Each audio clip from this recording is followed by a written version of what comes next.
சாதி அடிப்படையிலான பொது இடங்களை மறுபெயரிடுதல். சாதி அடிப்படையிலான அல்லது பாகுபாடான பெயர்களைக் கொண்ட இடங்களை அடையாளம் கண்டு மறுபெயரிடுவதற்கான வழிகாட்டுதல்களை தமிழ்நாடு அரசு வெளியிட்டுள்ளது. அதிகாரப்பூர்வ ஆவணங்களிலிருந்து காலனி என்ற சொல்லினை நீக்குவதற்கான முதலமைச்சரின் சட்டசபை அறிவிப்பை தொடர்ந்து இந்த நடவடிக்கை எடுக்கப்பட்டது.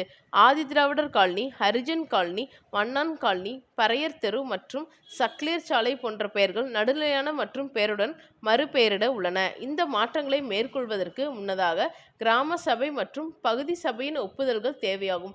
பழைய பெயர்களே தக்க வைக்கப்பட்டால் அதற்கான சரியான காரணங்களை பதிவு செய்ய வேண்டும். தமிழ்நாடு பஞ்சாயத்துகள் சட்டம் 1994 மற்றும் தமிழ்நாடு நகர்ப்புற உள்ளாட்சி அமைப்புகள் சட்டம் 1998 ஆகியவற்றின்படி மாநில அரசினால் இறுதி முடிவுகள் எடுக்கப்படும்.